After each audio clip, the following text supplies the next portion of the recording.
Hello बच्चों, कैसे हैं आप। बहुत बहुत स्वागत है आपका एम खालिद क्लासेस में।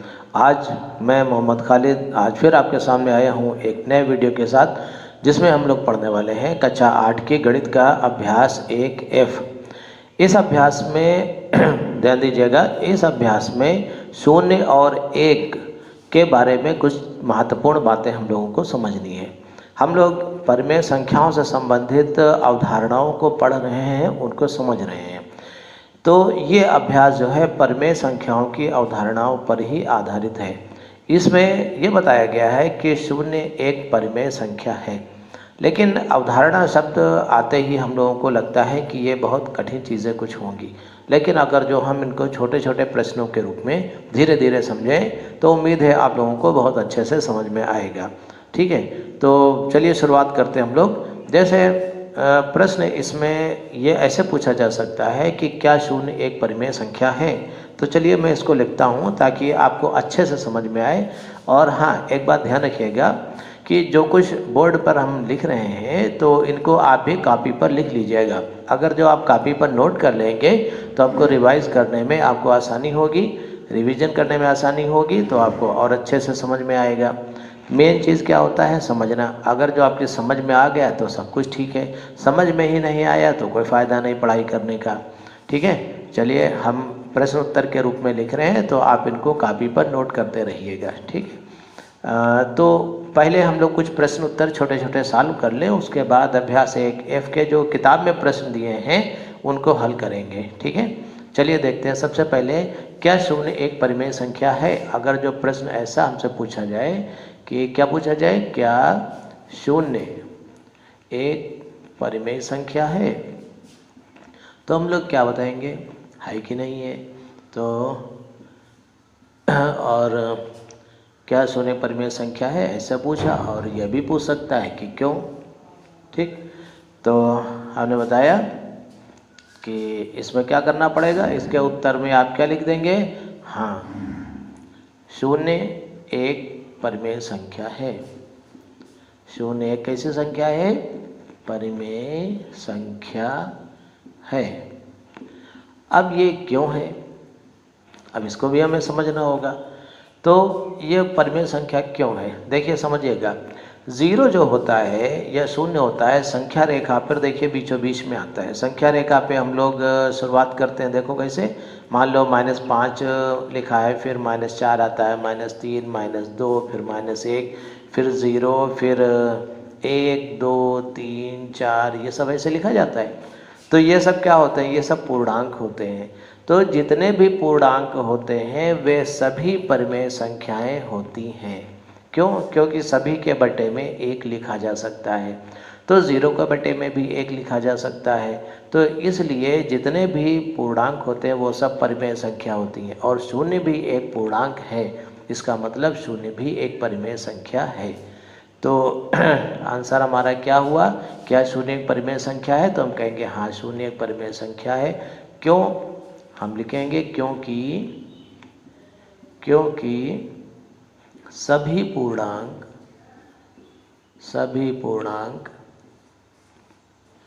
परिमेय संख्या होते हैं। सभी पूर्णांक कैसे होते हैं, परिमेय संख्या होते हैं। ठीक है, तो इससे हम जो है इस तरह से हम उत्तर को अपने लिख सकते हैं। इसी से मिलता जुलता एक और प्रश्न देखिए, उसमें क्या कह रहा है, देखिए प्रश्न नंबर 2। ये कह रहा है 0 को परिमेय संख्या p/q q not equal to 0 के रूप में व्यक्त कीजिए, ऐसा कह रहा है। ठीक है, 0 को परिमेय संख्या p/q के रूप में व्यक्त कीजिए, जबकि q का मान 0 नहीं होना चाहिए। आपको याद होगा परिमेय संख्याओं की यही परिभाषा ही है। क्या परिभाषा है कि कोई भी संख्या परिमेय संख्या तब होगी जब उसे हम p/q के रूप में व्यक्त कर सकेंगे। और p पूर्णांक होना चाहिए, q भी पूर्णांक होना चाहिए, लेकिन q 0 नहीं होना चाहिए। ठीक है, इस आधार पर हम अपना उत्तर देने की कोशिश करते हैं। देखिए उत्तर में हम क्या लिखेंगे, 0 को परिमेय संख्या p बटे q के रूप में व्यक्त करिए। तो हम लिख सकते हैं 0 बराबर 0 बटे, नीचे कोई भी पूर्णांक आप लिख दीजिए, 0 बटे 5 लिख सकते हैं या 0 बटे 6 लिख सकते हैं, 0 बटे -3 लिख सकते हैं, कुछ भी लिख सकते हैं। तो इस तरह से आप लिख सकते हैं, जबकि q की वैल्यू 0 नहीं होनी चाहिए। नीचे आप 0 नहीं लिख सकते, बाकी आप कोई भी संख्या लिख सकते हैं। तो इस तरह से प्रश्न हमारा ये हल हो गया कि 0 को p बटे q के रूप में अर्थात एक परिमेय संख्या के रूप में व्यक्त कीजिए। तो हम इस तरह से इसको परिमेय संख्या के रूप में व्यक्त कर सकते हैं। इसके बाद शून्य के बारे में कुछ और चीज़ें समझते हैं। जैसे प्रश्न ये हम लोग बना लेते हैं, किताब में दी हुई जो अवधारणाएं हैं उनके आधार पर हमने प्रश्न बनाने की कोशिश की है। इसमें प्रश्न लिख देते हैं, शून्य के प्रगुण बताइए। शून्य के प्रगुण बताइए। शून्य के प्रगुण क्या होते हैं? ठीक है, ठीक है, शून्य के प्रगुण क्या होते हैं? जो हमारी कक्षा 8 की किताब है उसमें कुछ शून्य के प्रगुण दिए हुए हैं। शून्य के प्रगुण क्या हैं वो हम लोग समझते हैं। आंसर, शून्य के प्रगुण। शून्य के प्रगुण जो कक्षा 8 की हमारी किताब है उसमें पहला प्रगुण ये दिया हुआ है कि शून्य योग का, शून्य परिमेय संख्याओं के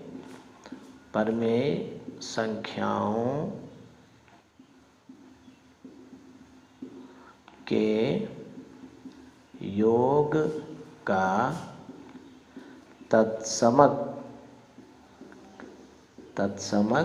अवयव होता है। शून्य परिमेय संख्याओं के योग का तत्समक अवयव होता है। इसका मतलब क्या हुआ? इसका मतलब ये हुआ कि अगर जो आप किसी परिमेय संख्या में शून्य को जोड़ेंगे तो उस परिमेय संख्या के मान के ऊपर कोई फर्क नहीं पड़ेगा। अर्थात हम क्या लिख सकते हैं? अर्थात p बटे q, ये जैसे कोई परिमेय संख्या है, इसमें अगर जो हम 0 को जोड़ दें तो वो संख्या p बटे q ही रहेगी। इसको शून्य को उसमें जोड़ने से कोई फर्क नहीं पड़ता है। अगर जो हम शून्य में भी परिमेय संख्या को जोड़ें तो भी वही p बटे q के बराबर रहेगा। इसका मतलब ये हुआ कि p बटे q में अगर जो आप 0 जोड़ देते हैं तो मान p बटे q ही रहेगा। तो इसी गुण के कारण हम शून्य को परिमेय संख्याओं के योग का तत्समक अवयव कहते हैं। अगर जो कभी कभी प्रश्न आता है कि कोई गिनती दी होगी 5/3 मान लो दिया है और कह रहा है कि 5/3 का योगात्मक तत्समक अवयव बताइए या योगात्मक तत्समक बताइए, तो आप बताएंगे कि 0 होता है। तो इस तरह से आप शून्य बता सकते हैं। इसको हम कहते हैं योग का तत्समक अवयव। इसी कारण यहाँ पर लिखे दे रहे हैं ताकि आपको याद रहे। इसी कारण शून्य को योगात्मक या योग का तत्समक अवयव कहते हैं। तत्समक अवयव कहते हैं। इसके बाद दूसरा गुण देखते हैं। दूसरा गुण क्या है? किसी परिमेय संख्या और शून्य का गुणनफल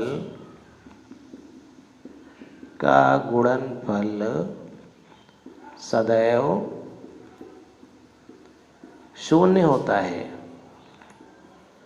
सदैव शून्य होता है। चलिए शायद वीडियो में उधर न दिखे, शून्य होता है इधर लिखे दे रहे हैं। अर्थात हम इस बात को ऐसे भी लिख सकते हैं कि p बटे q और इसको गुणा कर दें 0 से तो 0 ही आएगा, या 0 से p बटे q को गुणा करो तो भी 0 ही आएगा। ठीक, ऐसे लिख सकते हैं। अब जैसे आपको पहले से पता है, अगर जो किसी भी संख्या को आप 0 से गुणा करते हैं तो वो उसका वैल्यू 0 ही आता है या उसका मान 0 ही आता है। लेकिन परिमेय संख्या के लिए ये एक गुण का काम करता है, प्रगुण का काम करता है। मतलब कहने का ये है कि परिमेय संख्या को अगर जो आप 0 से गुणा करते हैं तो उसका मान 0 हो जाता है। तो ये शून्य का एक प्रगुण होगा। इस तरह से ये 2 प्रगुण आप जो है लिख लीजिए और कापी पर इनको नोट कर लीजिएगा, इम्तिहान में ये पूछे जा सकते हैं। इसी तरह से चौथा प्रश्न कह रहा है, ये किताब में प्रश्न नहीं दिए हुए हैं लेकिन हम अपनी तरफ से प्रश्न के रूप में आपको समझा रहे हैं ताकि आप इसको कापी पर लिख लें और आसानी से आप इसको याद कर सकें। क्या है प्रश्न? 1 को परिमेय संख्या के रूप में, 1 को परिमेय संख्या के रूप में व्यक्त कीजिए। तो देखिए इसमें क्या है, परिमेय संख्या के रूप में 1 को हम कैसे व्यक्त कर सकते हैं? जिस तरह से 0 को व्यक्त किया गया था उसी तरह से हम इसको भी व्यक्त कर सकते हैं।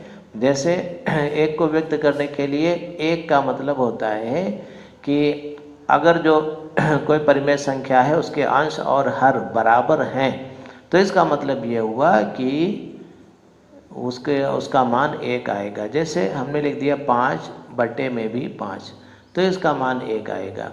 ठीक है, तो इसका मतलब ये भी एक पूर्णांक है, ये भी एक पूर्णांक है, आ गया। तो लेकिन नीचे हम 0 नहीं लिखेंगे, 0 नीचे नहीं होना चाहिए, इसलिए 0 का एग्जाम्पल इसमें हम नहीं ले सकते। तो देखिए यहाँ पर -3 बटे -3 ऐसे भी लिखा जा सकता है, सभी की वैल्यू 1 आएगी। हम लिख सकते हैं 50 बटे 50, ऐसा भी लिख सकते हैं। कोई भी संख्या लिख सकते हैं, माइनस वाली भी लिख सकते हैं, -100 बटे -100, इस तरह से आप कोई भी संख्या बना सकते हैं। इस तरह से आप संख्या 1 को परिमेय संख्या के रूप में व्यक्त कर सकते हैं। अर्थात प्रश्न ये अगर जब आ जाए कि क्या एक परिमेय संख्या है तो आप बताएंगे बिल्कुल, क्योंकि एक पूर्णांक भी है इसलिए एक परिमेय संख्या है, क्योंकि इसे 1 बटे 1 के रूप में, 5 बटे 5 के रूप में आप, या -3 बटे -3 के रूप में आप इसको व्यक्त कर सकते हैं। इसका मतलब एक परिमेय संख्या भी है। अगला प्रश्न देखते हैं, परिमेय संख्याओं के गुणा के तत्समक अवयव से क्या तात्पर्य है? देखिए ये थोड़ा सा प्रश्न कठिन लग रहा है बहुत आसान चीज़। क्या है? परिमेय संख्याओं के गुणा के तत्समक अवयव से क्या तात्पर्य है? देखिए परिमेय संख्याओं को किस संख्या से गुणा कर दें कि उसका मान ना बदले। अभी तत्समक शब्द आपने पिछले अवधारणा में पढ़ी थी जिसमें हम शून्य को कहते थे ये योगात्मक तत्समक है, अर्थात शून्य को किसी संख्या में जोड़ दें तो उस संख्या का मान नहीं बदलता है। लेकिन 1 को अगर जो किसी संख्या से गुणा कर दें तो उस परिमेय संख्या का मान नहीं बदलता है। इसका मतलब गुणा का तत्समक अवयव 1 हुआ और योग का तत्समक अवयव 0 हुआ। तो इस बात को आप ध्यान रखिएगा। देखिए क्या है, इसमें हम क्या लिख सकते हैं, संख्या 1 को गुणनात्मक या गुणा का तत्समक अवयव कहते हैं, क्योंकि 1 से गुणा करने पर परिमेय संख्या का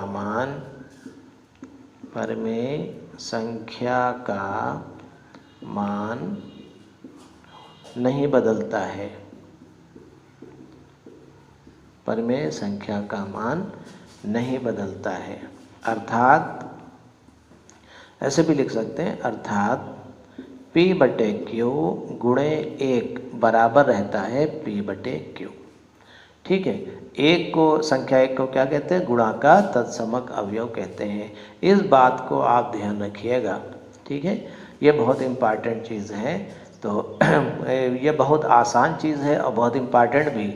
बच्चे अक्सर जवाब नहीं दे पाते हैं कि गुणा का तत्समक अवयव किसे कहते हैं। तो सीधा सा आप दिमाग लगाइए कि 1 को कहते हैं। क्यों कहते हैं? क्योंकि 1 से परमेय संख्या को गुणा करने पर उसका मान नहीं बदलता है। तो इन प्रश्नों को कॉपी पर नोट करते जाइएगा, ठीक है। आइए देखते हैं इसके बाद प्रश्न नंबर 6। प्रश्न नंबर 6 क्या है? परमेय संख्याओं के योगात्मक प्रतिलोम से क्या तात्पर्य है? योगात्मक प्रतिलोम से क्या तात्पर्य है? ठीक है, चलिए ये प्रश्न हम लोग बना लेते हैं। हालांकि प्रश्न अगर जो ना भी लिखें, ऐसे ही आपको सारी अवधारणा बताएं तब भी ठीक है, लेकिन कक्षा 8 में अगर जो आप प्रश्न लिख करके छोटे छोटे प्रश्नों के रूप में याद कर लेंगे तो मेरे ख्याल से आसानी रहेगी और कोई दिक्कत नहीं है। किताब में हर चीज़ डिटेल से दी हुई है, आप चाहे किताब से भी पढ़ सकते हैं और पढ़ना भी चाहिए। किताब से पढ़ना बहुत अच्छा रहता है, वहीं से हम लोग भी सीखे हैं, वहीं से आप भी सीखें। किताब से पढ़ने की आदत डाल लीजिए तो बहुत अच्छा रहेगा। चलिए हम लोग प्रश्न को देखते हैं। परमेय संख्याओं के योगात्मक प्रतिलोम से क्या तात्पर्य है? देखिए, योगात्मक प्रतिलोम का मतलब क्या होता है? अगर जो कोई संख्या है और उसमें एक ऐसी संख्या आप जोड़ दीजिए कि जिससे उस संख्या का मान 0 हो जाए, तो वो जो संख्या आपने जोड़ी है उसको हम कहते हैं योगात्मक प्रतिलोम। ठीक है, जैसे क्या है? यदि P/Q एक परिमेय संख्या है, एक परिमेय संख्या है, तब -P/Q, अब देखिए माइनस चिन्ह में लगा दिया, तब -P/Q को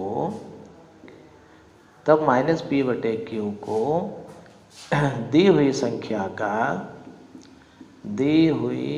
संख्या का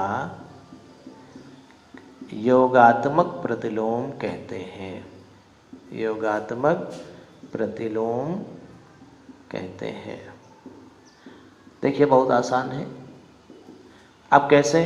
देखिए, मान लीजिए कोई संख्या 5/3 दी हुई है, इसमें आपने जोड़ दिया माइनस की 5/3, तो जाहिर सी बात है जब ब्रैकेट आप प्लस से खोलेंगे तो माइनस आ जाएगा 5/3 और ये -5/3 और इसका मान 0 आ जाएगा। तो आप आसानी से इसको समझा सकते हैं। अगर जो कोई संख्या पूर्णांक के रूप में दी है तो आप और आसानी से इसको लिख सकते हैं। जैसे चलिए इसको हम फर्स्ट कर देते हैं और इसको सेकंड कर देते हैं। ठीक है, यदि x एक परिमेय संख्या है, यदि x एक परिमेय संख्या है, तब -x को दी हुई संख्या का योगात्मक प्रतिलोम कहते हैं। योगात्मक प्रतिलोम कहते हैं। वही चीज़ लिखी हुई है, देखिए, लेकिन इसको 2 बार लिख दिया क्योंकि ये थोड़ा आसान लगता है देखने में। देखिए कैसे, समझिएगा ध्यान से। मान लो कोई संख्या दी हुई है 6, ठीक है, तो इसका मतलब इसका जो योगात्मक प्रतिलोम होगा वो होगा -6। तो हमने अगर जो इसमें हम माइनस का 6 जोड़ दें तो जाहिर सी बात है प्लस माइनस माइनस हो जाएगा। 6 - 6, 6 में से 6 गया, 0 आएगा। इसी तरह से अगर जो ये न लिखा हो और अगर जो कोई माइनस की 6 मान लो संख्या दी है, समझिएगा, माइनस की 6 संख्या दी है, तो उसका योगात्मक प्रतिलोम क्या होगा? उसको जोड़ दिया, उसमें हमने जोड़ दिया माइनस का 6। देखिए क्या आएगा, ध्यान से समझिएगा। देखिए थोड़ा बड़ा लिख दिया हमने जानबूझ के। माइनस से माइनस को खोलिए तो माइनस की गुणा प्लस होती है, आप जानते हैं, ऐसे हो जाएगा। तो माइनस का 6 ये पहले से था, प्लस से ब्रैकेट खोलिए प्लस का 6 तो 0 आ जाएगा। आप ऐसे भी इसको समझा सकते हैं। ठीक है, हालांकि इसमें एग्जाम्पल मत दीजिए, अभी एक्सरसाइज जब हम लोग करेंगे तो इसमें बहुत सारे उदाहरण आएंगे। अभी यहाँ पर सिर्फ अवधारणाओं के रूप में ही इसको लिख लेते हैं, ठीक है। चलिए इसके बाद अगला कॉन्सेप्ट देखते हैं, परिमेय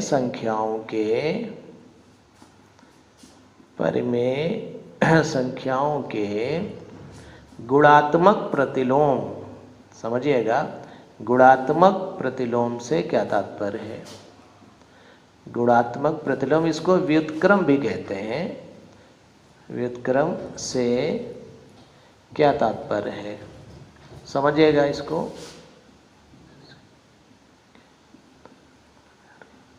देखिए ध्यान दीजिएगा, गुणात्मक प्रतिलोम का मतलब क्या होता है। देखिए गुणात्मक प्रतिलोम फिर समझेंगे हम लोग। पहली चीज़, परिमेय संख्या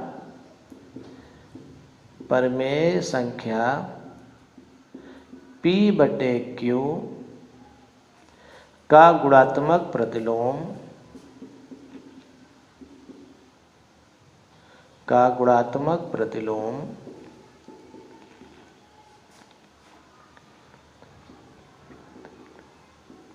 माइनस नहीं, सॉरी, इसमें दर्जे को हम पलट देते हैं।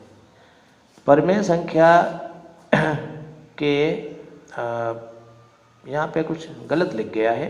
परिमेय संख्या P/Q का गुणात्मक प्रतिलोम Q/P होता है, ठीक है। इसका मतलब क्या हुआ, अगर जो कोई परिमेय संख्या मान लो 5/3 दी हुई है तो इसका गुणात्मक प्रतिलोम हुआ 3/5। अच्छा, गुणात्मक प्रतिलोम इसको कहते क्यों है, क्योंकि इन दोनों की गुणा करने पर इसका मान 1 आता है।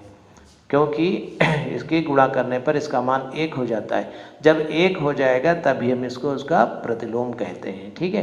तो फिर से समझ लीजिए, परिमेय संख्या P/Q का गुणात्मक प्रतिलोम Q/P होता है। आप चाहें तो आगे लिख सकते हैं, क्योंकि इनका गुणनफल 1 होता है, ठीक है। आप चाहें तो ये चीज़ भी लिख सकते हैं, चाहो तो इतना छोड़ सकते हैं। अच्छा, इसी तरह से अगर जो आप चाहें तो x के रूप में भी लिख सकते हैं। हमने कहा यदि x दी हुई परिमेय संख्या है। देखिए कई तरीके से आप लिख सकते हैं। यदि x दी हुई परिमेय संख्या है तब 1/x, या देखिए 1/x का मतलब हुआ, आपने पढ़ा है x की घात -1। देखिए कक्षा 7 में आपने घातों के बारे में पढ़ा। जैसे 1/3 है, इसको हम लिख सकते हैं 3 की घात -1। इसी तरह से 1/5 है, इसको हम लिख सकते हैं 5 की घात -1। तो अगर जो घात -1 लिखी है, इसका मतलब 1/5 लिखा हुआ है, इसका मतलब 1/3 लिखा हुआ है, ठीक है। तो हम इस रूप में भी इसको लिख सकते हैं। यदि x दी हुई परिमेय संख्या है तब 1/x या x की घात -1 को दी हुई परिमेय संख्या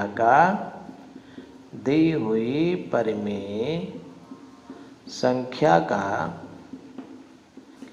व्युत्क्रम कहते हैं। दी हुई परिमेय संख्या का व्युत्क्रम या गुणात्मक प्रतिलोम कहते हैं, ठीक है। इनको आप नोट कर लीजिए। देखिए बहुत इम्पॉर्टेंट चीज़ें हैं। और अब हमने आपको सारी अवधारणाएं बता दी हैं। जब इन अवधारणाओं को कॉपी पर अच्छे से लिख लेंगे, उसको पढ़ लेंगे, फिर जब आप एक्सरसाइज को सॉल्व करेंगे तो आपको कोई परेशानी नहीं होगी, बहुत आराम से आपको समझ में आएगा, ठीक है। इसके बाद अब हम लोग प्रश्नों को हल करेंगे। जितनी अवधारणाएं थी हमने आपको एक एक करके सारी बता दी, ठीक है। अब प्रश्नों को हल करते हैं। आइए देखते हैं इसके बाद जो किताब में प्रश्न दिया हुआ है उसको हल करते हैं। किताब में जो पहला प्रश्न दिया हुआ है उसमें 4 खंड हमने लिख रखे हैं, लेकिन उसमें 8 खंड दिए हुए हैं। अभी पहले 4 हल कर लें, फिर उसके बाद आगे 4 और देखते हैं, उसको भी लिखेंगे बोर्ड पे, क्योंकि हर एक चीज़ को समझाना भी होगा, ठीक है। अब हम लोग अभ्यास 1F शुरू कर रहे हैं। उसमें का पहला प्रश्न जो किताब में दिया हुआ है इसको देखते हैं। पहला प्रश्न ये कह रहा है, निम्नांकित कथनों के सम्मुख सत्य या असत्य जो सही हो वो लिखिए। देखिए पहला दिया हुआ है -6/7 और उसमें जोड़ा गया है +6/7। ये परिमेय संख्या नहीं है, तो ये परिमेय संख्या होगा कि नहीं होगा ये हमको बताना है। तो अगर जो -6/7 में प्लस का 6/7 हम जोड़ते हैं तो ये आपने पहले ही पढ़ रखा है, तो इसकी वैल्यू 0 आएगी। और 0 क्या होती है? एक परिमेय संख्या होती है। तो इसका मतलब यह कथन जो है सही नहीं लिखा है। इसमें कह रहा है परिमेय संख्या नहीं है, लेकिन हमारे हिसाब से परिमेय संख्या होना चाहिए, क्योंकि ये 0 होता है और 0 परिमेय संख्या होता है, तो इसलिए हमें लिखेंगे इसको असत्य। ये कथन सही नहीं लिखा है। ठीक है, चलिए आगे देखते हैं। परिमेय संख्याओं में योग का तत्समक अवयव 0 है।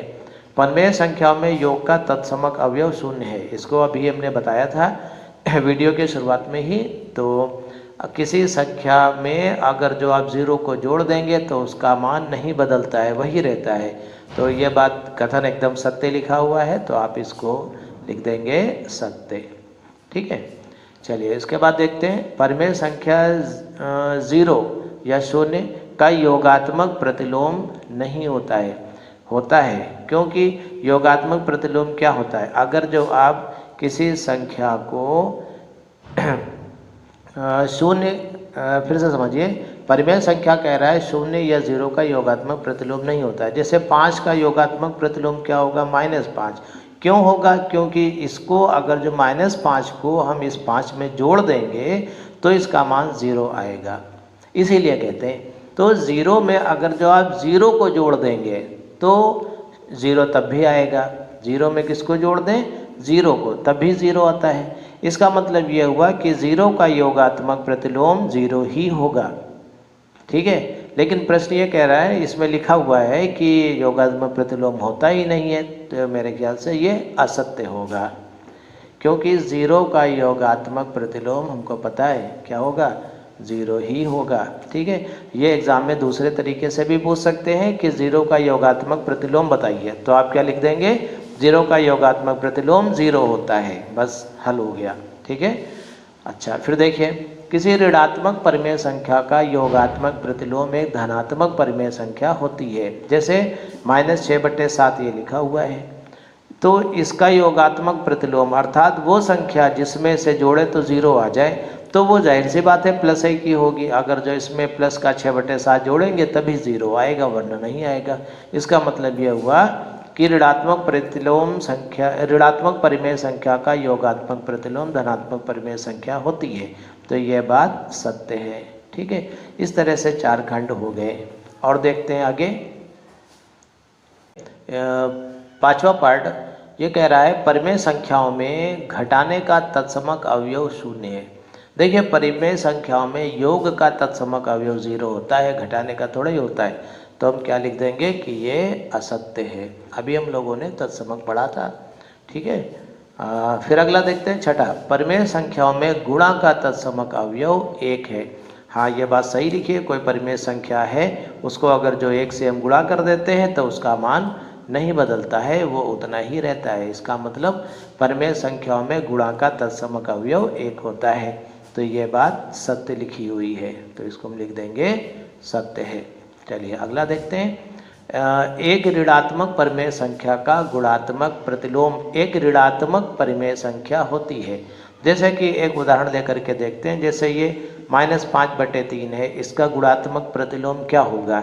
इसका गुणात्मक प्रतिलोम होगा 3/-5। आपने पढ़ा है, अभी जिसने नहीं पढ़ा हो तो वीडियो में देखिए, पहले हमने बताया है। अगर जो इसको गुणा करेंगे तो ये और ये कैंसिल हो जाएगा, ये और ये कैंसिल हो जाएगा, तब 1 आएगा।